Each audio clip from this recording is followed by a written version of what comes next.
Bonjour, et je range mon bureau numéro 117 et je continue à improviser un peu et varier les cadrages. Je ne sais pas très bien ce que ça donne. Je pense que c'est très proche. J'ai des problèmes d'autofocus avec ce téléphone. De toute façon, c'est toujours un peu l'improvisation permanente. Mais j'ai prêté mon vieux caméscope à un ami qui va pas tarder à me le rendre. Et peut-être que j'essaierai en fait, et peut-être qu'avec du vieux matériel, ça sera finalement presque mieux. Alors aujourd'hui, une spéciale poésie avec un certain nombre de livres dont je veux parler. Et je vais commencer en fait peut-être par des livres que je n'ai pas appréciés, alors à des degrés divers quand même.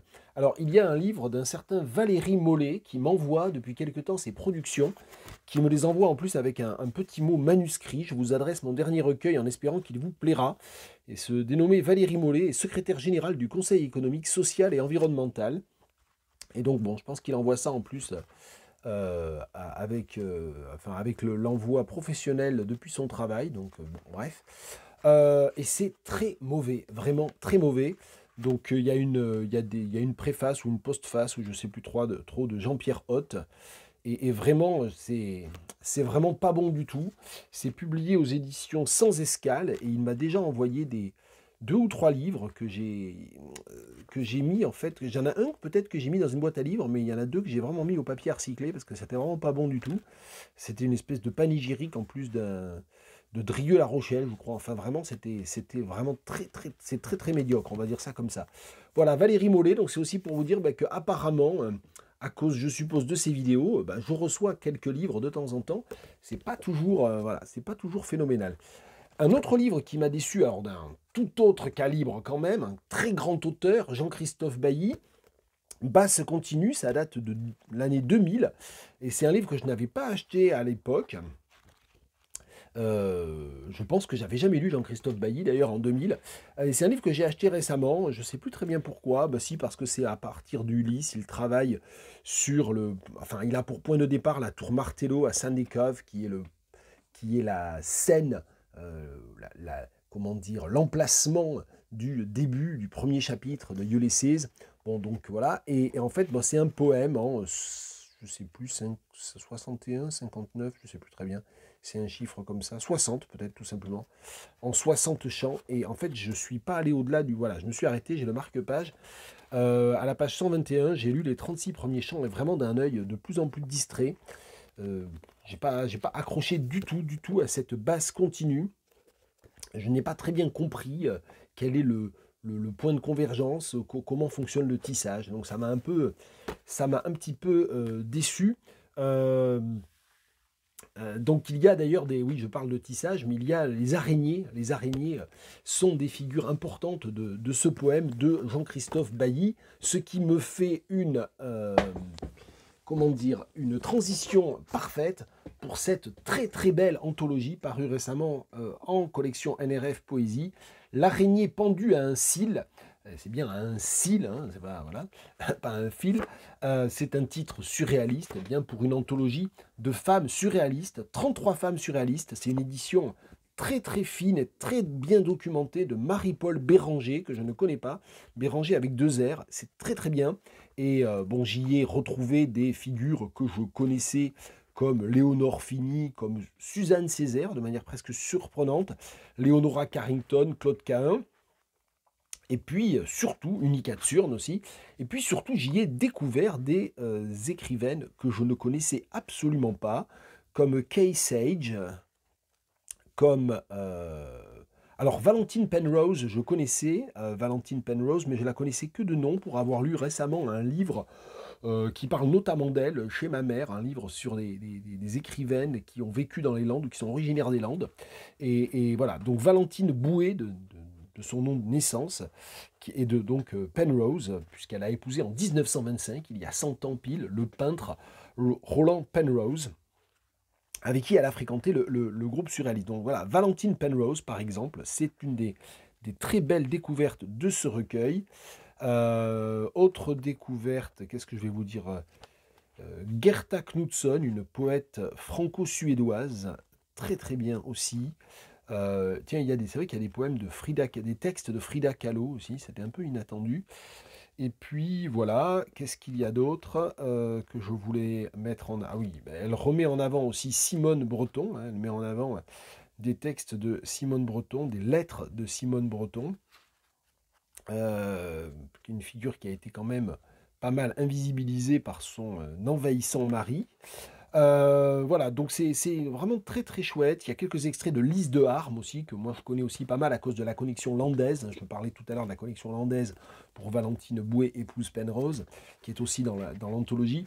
Lise de Harme, en fait, je crois même qu'on peut désormais visiter, alors sur rendez-vous, sa maison à Montfort-en-Chalosse, tout près de chez mes parents.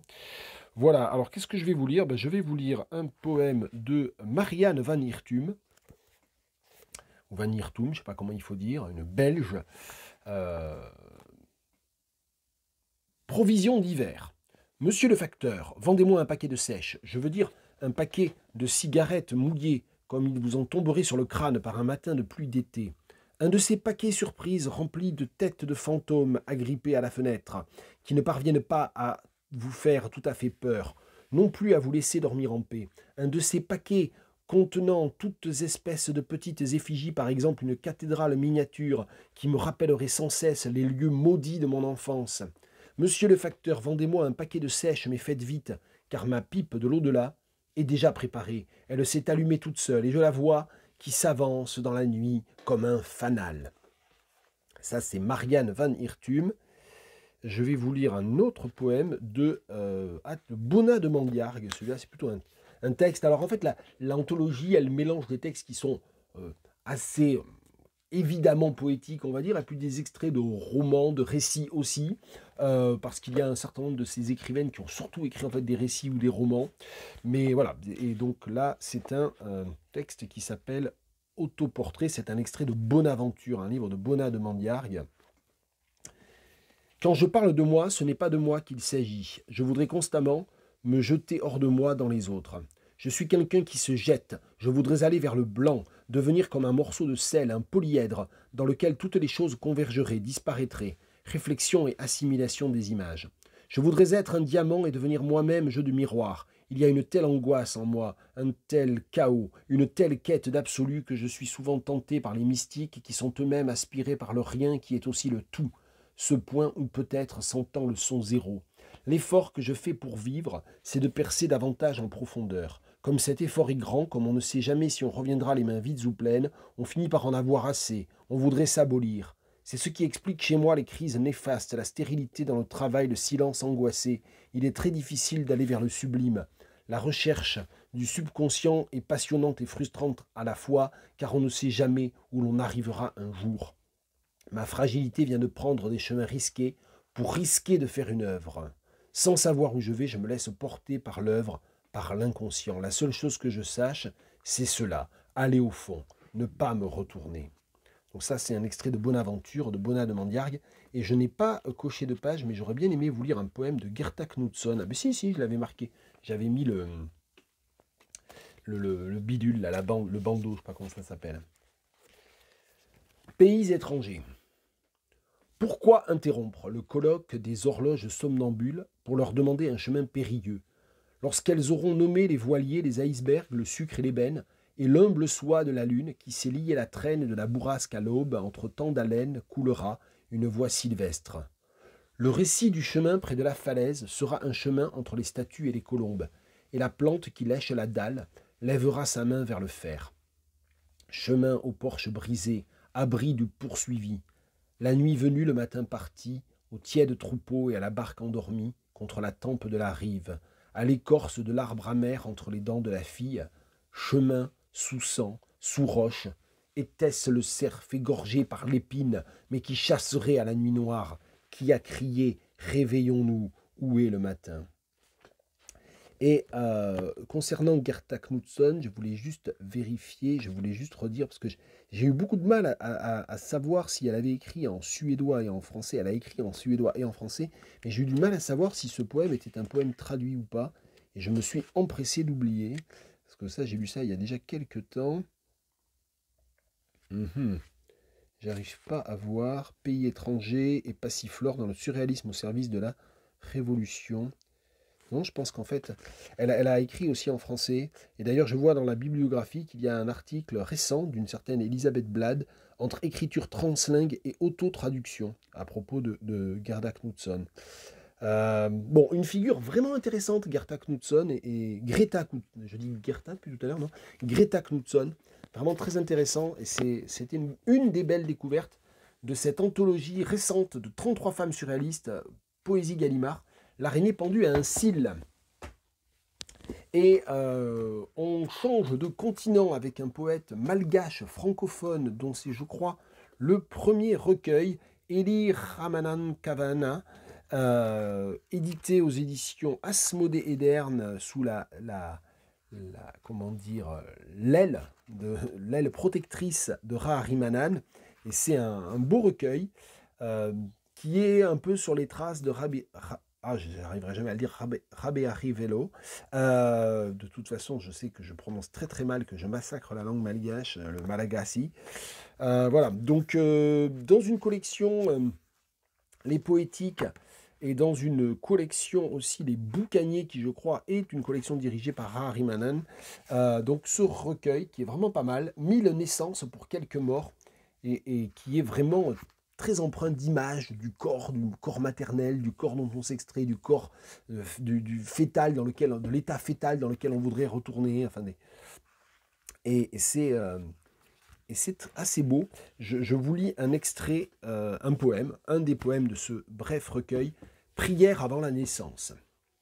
Mère, écoute la danse embryonnaire, la caresse des cellules divisées, le bourgeon fœtal, la ronde sacrée, en ton sein une liturgie vitale.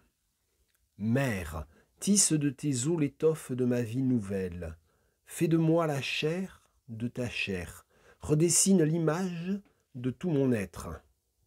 Mère, sois ma mère, donne ton lait, que j'y noie ma soif cruelle.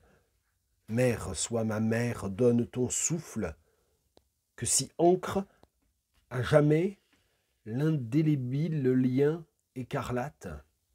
Mère, sois ma mère, ici et au-delà des tombes, jusqu'au baiser où s'effondre l'univers entier fêlé de ta tendresse. Un poème d'Eli Ramanan Kavana aux éditions Ederne. C'est sorti, je crois, l'an dernier, 2024, il me semble, pas dire de bêtises. 2024, tout à fait. Et dans cette vidéo spéciale poésie, eh bien, je vous parle d'un certain nombre de recueils que j'ai fini de lire plus ou moins récemment, mais qui traînaient autour de moi, ou que je laissais traîner délibérément depuis quelques mois. Parce que la lecture de poésie, évidemment, elle ne fonctionne pas du tout pareil que la lecture des essais, la lecture des romans ou des récits. Et ça veut dire qu'en fait, là, il y a un certain nombre de livres que j'avais commencé à lire, que j'avais laissé de côté, que j'ai repris, je dis oui, qui traînent en fait. Il y a un certain nombre d'endroits où les recueils de poésie traînent dans la maison. Il y a un peu au coin lecture du bureau, au salon, à la chambre aussi. Et là, c'est un recueil, là encore, je vais certainement très mal prononcer, Les abricots du Donbass de Luba Yakimtchouk, avec aux éditions des femmes, avec une préface de l'autrice, de la poète, pour l'édition française, et une traduction qui n'est pas d'elle, mais de Irina Dmitrichin et d'Agathe Bonin. Et c'est très très beau, c'est des poèmes qui ont été en grande partie écrits depuis l'invasion du Donbass et l'occupation du Donbass par la Russie, donc depuis 2014, et c'est des poèmes qui sont sortis et dont la préface a été écrite depuis le début de l'offensive guerrière impérialiste de la Russie en Ukraine en 2022, ça va faire 3 ans maintenant, c'est fou. Voilà, donc c'est des poèmes qui permettent de resituer en fait toute cette histoire-là dans une continuité historique de l'impérialisme russe et de la volonté poutinienne de contrôler l'Ukraine qui remonte en fait à 2014, voire avant. Et c'est très très beau. Je vais vous lire la traduction d'un poème qui est d'ailleurs dédié à Henri Michaud. Deux, on dit qu'ils sont nus. C'est le titre. Tu as retiré ton t-shirt, j'ai ôté ma robe. Tu as décroché ta ceinture, j'ai dégrafé mon soutien-gorge. Tu as fait glisser ton pantalon, balancé tes chaussettes. Je me suis libéré de mes dessous, sombres, dont on dirait des dessus. Et au lit, nous sommes deux traits, comme deux pains blancs se faisant face. De ta main, tu touches mes joues, tu la glisses plus loin vers le cou. Parcours de tes doigts mes clavicules. Tu articules comme la nature est bien faite. Mais soudain, dans ton dos déboule ta mère qui dit « Andriuccia, tes mains sont propres ?» Tu te tournes vers elle, lui montres tes mains, elle te propose à boire et part à la cuisine. Tu retournes à moi, replaces tes mains là où tu les avais laissées. Tes clavicules, elles basculent au sein, tendres comme la mer, et là, je ressens la respiration de mon père. Pense avec ta tête, mon petit, qu'il murmure puissamment. Je te tourne mon dos pour lui faire face, et je vois tout près ce visage barbu, et je lui réponds que je pense toujours avec ma tête. Je retourne à toi. Déjà mes mains glissent le long de ton torse, polissant les poils clairsemés, et là, derrière ton dos, le lit craque. Andriuccia boit le petit jus, tu te défais de moi, l'embrasse avec chaleur et lui dit « Maman, je veux rester seule ». Et elle, de répondre contrariée « Tu n'as pas l'air seule, le moins du monde ». Et de repartir ailleurs. Et alors, tu es avec moi, déjà ta main sur mon ventre qui fraye son chemin plus bas, là où tout est si proche et tendre. Ou déjà, et là, j'entends le grognement de ma grand-mère qui me hurle dans le dos. « Je le savais, tu n'es plus vierge, ton regard a changé. » J'enlève ta main de mon ventre et de trois quarts tourné vers ma grand-mère avec ta main, je remets son foulard violet et dis d'un ton assuré « Je suis toujours vierge, mamie, et serai vierge jusqu'à la fin. » Je reviens à toi, et là, par-dessus ton épaule, une vieille grand-mère au foulard jaune, cette fois-ci la tienne. Quel prénom féminin se termine par une consonne, comme au masculin, me demande-t-elle. La réponse est le mien, mais je me tais et je repousse tes mains sur mes hanches. La neige tombe entre nous, et comme deux soldats de plomb, nous demeurons ainsi allongés jusqu'au matin. Et le matin, vient une femme de ménage, retire les montagnes de neige entre nous. Et longtemps, je regarde tes yeux verts, et toi, longtemps mes tétons bruns, et je dis après, déshabillons-nous, et un à un, dans le sens de ma file, j'effeuille, papa, grand-mère, maman, sœur. Et un à un, dans le sens de ta file, tu effeuilles, maman, frère, grand-mère, ami d'enfance, coach en séduction. Et nous demeurons sans rien du tout. Deux, on dit qu'ils sont nus. C'est un des poèmes, et donc c'est donné en version bilingue à chaque fois. Donc évidemment, je ne lis pas l'ukrainien, donc je ne vous ai pas évidemment lu même le titre en ukrainien, mais c'est en bilingue. Donc les personnes qui lisent l'ukrainien peuvent vraiment en tirer tout avantage. Voilà, c'est un très beau recueil. Donc Luba Yakimtchouk, Les abricots du Donbass. Sur la pile poésie, un livre que je ne me résous pas à ranger sur l'étagère et auquel je reviens souvent. J'en ai déjà parlé, je ne vais pas refaire une lecture, mais c'est pour vous en rappeler le conseil. Couronné d'oiseaux d'Estelle Coppolani aux éditions Projectile. Un premier recueil vraiment très très beau de cette jeune poète réunionnaise. C'est vraiment très bien. Couronné d'oiseaux, Estelle Coppolani, c'est dans la collection Chayendre aux éditions Projectile. Il se trouve que j'ai commencé à lire il y a 2 jours un roman de Monique Séverin, autre écrivaine réunionnaise, dont j'ai déjà lu d'autres livres. C'est une réédition d'ailleurs d'un livre qui était paru il y a presque 20 ans, je crois, qui s'appelle La Bâtarde du Rhin. Donc voilà, donc c'est vraiment... je suis en pleine réunion, on va dire. Et donc ici, Couronné d'oiseaux, c'est vraiment un très beau recueil. Je vous conseille de le lire. Je vais juste vous lire, allez, j'avais dit que je lisais rien, je vais juste vous lire un des très très brefs, alors c'est des tercets et des quatrains qui constituent la dernière partie. Je vais juste vous lire un de ces quatrains. De ces rubans coulés sur le dos des montagnes, l'eau tisserande enlace la lumière. Voilà. Estelle Coppolani, Couronné d'oiseaux. Il va falloir que je le range à un moment donné, ce livre. Et puis un autre livre dont je vous ai déjà parlé et que je n'ai pas rangé encore, Mon animal de Camille Ruiz, c'est aux éditions des 3 petites truites. Un livre dont le sujet a l'air d'être l'animal et l'animal de compagnie, et le chien en l'occurrence, mais qui dérive vers autre chose, qui dérive vers le trauma, vers l'écriture du trauma. Et c'est une forme, bien sûr, aussi d'écriture avec l'animal. Allez, je vous en lis un autre extrait. Je ne sais plus dans quelle vidéo j'en ai parlé il y a 2 mois, quelque chose comme ça. Pour Claire, ton nom a pris la texture du rêve, comme une fleur retournée voit ses racines éclore. Certaines choses, je les fais pour toi, ce que tu me rends, un signe, probablement l'écho de ma propre langue contre l'émail des canines. Mais parfois, la lumière jaune, blottie dans l'ourlet d'une manche, chuchote « Je m'appelle Claire » et je la crois. Camille Ruiz, Mon animal, et ça aussi c'est sorti en 2024 aux éditions Trois Petites Truites.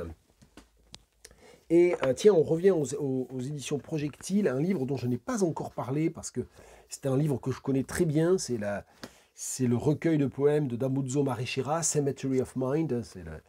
Alors c'est les poèmes quasi complets, on va dire, du très grand écrivain zimbabwéen Dambudzo Marechera, mort à 35 ans du sida en 1987, un écrivain dont je vous ai déjà parlé. On a parlé récemment de la retraduction en quelque sorte de House of Hunger par Sika Fakambi, donc j'avais eu l'occasion d'en parler, ça c'était en 2023, et donc là en 2024 a fini par paraître chez Projectile cette traduction par Xavier Garnier et Pierre Leroux, et c'est une très belle traduction, et j'avais pas eu l'occasion encore d'en parler parce que je voulais peut-être écrire quelque chose dessus, mais bon, je l'ai pas fait.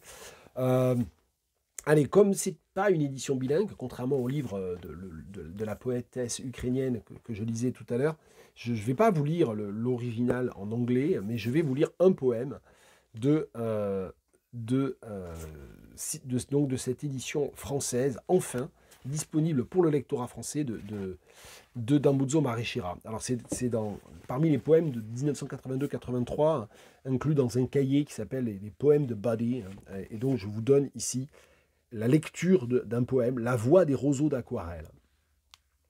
Les saules dans le sens du vent inclinent son œil humide vers Harare. Les lucioles de la nuit répondent doucement au lys flamboyant du jour et posent des œufs de lumière, des pistes d'étoiles qui mènent au Zimbabwe. Le déploiement de racines d'acier se rassemble en un robuste tronc noueux enguirlandé de lumineux rameaux verts dont l'expérience du temps et de la poussière est partagée par le ver poilu qui mâchue l'imsasa. Et oh, le coucher de soleil incroyablement clair, dont les nuances plus merveilleuses que celles de l'arc-en-ciel saluent le retour du combattant comme un écho fidèle, supérieur à sa médaille du courage, avec des couleurs taillées par la nature, plus sauvagement brillantes que la splendeur des gorges du Zambèze.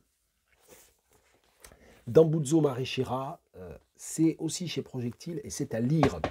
Et on va finir avec de la poésie en langue anglaise, avec deux grands, très grands poètes bien sûr, dont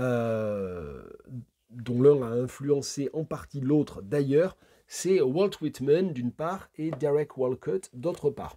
Alors Derek Walcott, je voulais vous lire un extrait d'Homeros, parce que Derek Walcott, c'est pas un poète dont je parle beaucoup dans ces vidéos, parce qu'il n'y a pas de nouvelles sorties en quelque sorte. J'ai lu tout récemment, j'ai fini de lire un livre emprunté à la bibliothèque universitaire, autour duquel je ferai peut-être une vidéo où je rends des livres, je ne sais pas trop. C'est la monumentale biographie que lui a consacrée Bruce King. Et puis évidemment, en lisant cette biographie, j'ai eu l'envie de me replonger dans Homeros. Et puis j'ai eu envie aussi de lire ce que je ne connaissais pas de Derek Walcott. Il y a beaucoup de choses que je ne connais pas en fait. Et donc voilà, donc je disais que je vais vous parler je vais vous parler de Walt Whitman parce que c'est la toute nouvelle traduction dans l'intégrale en fait que Eric Attenot conduit chez Corti depuis une quinzaine d'années. Le premier c'était l'édition 1855 des Feuilles d'herbe qui est apparue, oui je crois en 2008 il me semble. Donc voilà, donc ça fait une quinzaine d'années. Donc j'en lirai aussi un extrait tout à l'heure. Alors ici, je vais vous lire un extrait de la troisième partie du chapitre 18 de Homeros, ce roman en vers, en tercé, extrêmement beau, à peu près impossible à résumer, auquel d'ailleurs Bruce King consacre quelques très belles pages. Voilà, je vous lis cet extrait de Homeros. C'est en page 98-99 dans l'édition Faber. The village was bounded by a scabrous pasture where boys played cricket. On its Caribbean side was a cemetery of streaked stones and the tower of a Norman church where the old river died. Like reeds in the old lagoon, the French in their power had lifted a forest of masts with Trojan pride. When the pages of sea grapes in their restlessness lifted a sudden gust, through asterisks of rain, he climbed the small hill of garbage. And on its mess he stood there, measuring out the site with his cane and a small map he had found that was falling apart from its weathered spine in the back of the library. From this he had made his own diagram, a chart that he measured as 2,000 steps from the sea, which concluded in the Mount's elegiac rampart. In the rain-blotted dusk, what was he raking for, poking with his cane there among the ruined shoes, a question on a seething heap, raking some more, when something shone, metallic. What thing did he lose? The midden was a boredom of domestic trash whose artifacts showed nothing but the simple sins, as clearly as rainwater in a calabash, cracked as the crescent moons of enamel basins. Boys watched the white man's inexhaustible patience chasing the curious piglets away from his work, which was to prove that the farthest exclamations of history are written by a flag of smoke from Carthage, from Pompeii, from the burial mound of antipodal Troy, midden built on midden. By nature, men always chose the same dumping ground or an ancestral grove, and what lay hidden under the heap of waste was the French cemetery when the place was an outpost facing Gros-Islet. But this was also a village. This was where she walked and swam on its beach. This was a parapet. The midden proved to have been the capital port, but then she had been the glory of nations once. The shoes and basins of Troy, imperial France, lay in his palm, 2 brass regimental buttons. C'est quand même vraiment génial. Derek Walcott, Homeros, dans le chapitre 18. Je contrôle que ça tourne toujours. Ça tourne toujours. Oula! Eh ben, ça tombera pas plus bas. J'ai fait des catastrophes. Je vérifie du coup. Non, les catastrophes ne sont que sur les livres. Bon, c'est pas grave. Je rangerai ça juste après. Et donc, je voulais vous parler donc, de la toute nouvelle parution aux éditions Corti. Enfin, je dis toute nouvelle, ça, je crois que c'est sorti en novembre. Donc, Enfant d'Adam suivi de Calamus, édition bilingue, traduit de l'anglais par Éric Attenot, avec une postface du traducteur. C'est la traditionnelle postface, toujours très éclairante que propose Éric Attenot. Éric Attenot, qui est un ami en fait, hein, je peux le dire, je l'ai déjà dit, j'ai eu l'occasion de le dire. Je ne suis peut-être pas entièrement objectif, mais vraiment, c'est un des grands spécialistes français, même mondiaux de Whitman, et c'est aussi le principal traducteur de Whitman, le principal traducteur contemporain de Whitman, et c'est le 5e ou 6e, j'avoue j'ai un trou, je n'ai pas revérifié, opus traduit de Whitman, des œuvres de Whitman par Éric Attenot. Et donc 2 poèmes différents, les 2 longs poèmes différents, alors en sections brèves, hein, plus ou moins brèves d'ailleurs, qui sont donnés en traduction française. Alors c'est pas en vis-à-vis cette fois-ci, comme ça a pu arriver. Il y a le texte français, puis le texte anglais qui est donné après. Et c'est pareil pour Calamus, il y a d'abord la traduction, puis le texte anglais. Et c'est pas mal parce que ça permet comme ça de vraiment s'imprégner. Moi j'aime bien ces dispositifs-là, j'aime bien les maisons d'édition qui font ça. C'est pas encore très répandu, mais ça commence à venir. Et c'est vraiment très bien parce que ça permet comme ça de ne pas être tout le temps dans le va-et-vient, qui est quelque chose à laquelle on s'habitue, hein, je veux dire, quand on lit de la poésie en version bilingue. Mais c'est pas mal, en fait, de pouvoir vraiment suivre de manière un petit peu continue, un petit peu cohérente, le texte traduit, le texte français. Et puis on peut aussi lire bien séparément le texte anglais. Alors je vais vous lire un extrait de Calamus. Calamus, c'est la 20e section, et je vais vous la lire en français en vous indiquant que la version anglaise, qui commence par un très beau vers, I saw in Louisiana a live oak growing, se trouve à la page 132, ou commence à la page 132. Ici, c'est à la page 92. Je vous donne la traduction d'Éric Attenot. J'ai vu en Louisiane pousser un chêne vert. Il se dressait tout seul. La mousse pendait à ses branches. Sans aucun compagnon, il poussait là-bas. Il produisait des feuilles joyeuses vert foncé, et son apparence fruste, inflexible, vigoureuse, me faisait penser à moi. Mais je me demandais comment il arrivait à produire des feuilles joyeuses, dressées seul de la sorte, sans son ami, son amant près de lui, car je savais que je ne le pourrais pas. Alors j'ai arraché un rameau couvert d'un certain nombre de feuilles, y ai enroulé un peu de mousse, je l'ai emporté, et l'ai placé bien en vue dans ma chambre. Il ne sert pas à me rappeler mes chers amis, car je crois bien que dernièrement je ne pense guère qu'à eux. Il ne m'en demeure pas moins un curieux symbole, il me fait penser à l'amour viril. Pour autant, et bien que le chêne vert étincelle là-bas en Louisiane, solitaire, dans un grand espace plan, à produire des feuilles joyeuses toute sa vie, sans amis, sans amant près de lui. Je sais très bien que je ne le pourrai pas. Voilà une belle traduction de Walt Whitman, Les Enfants d'Adam, suivi de Calamus, traduit de l'anglais et présenté par Éric Attenot. Évidemment, on ne présente pas Whitman, mais voilà. Mais parfois, beaucoup de gens parlent de Whitman, ou pensent connaître Whitman et ne l'ont pas beaucoup lu, je crois. Donc je pense qu'il faut vraiment aller lire ou relire Whitman, et pourquoi pas, évidemment, dans cette traduction. Voilà, eh bien, je vais aller ramasser mes livres par terre, après le patatras d'il y a quelques minutes, et réparer mes bêtises, et je vous souhaite une très bonne semaine.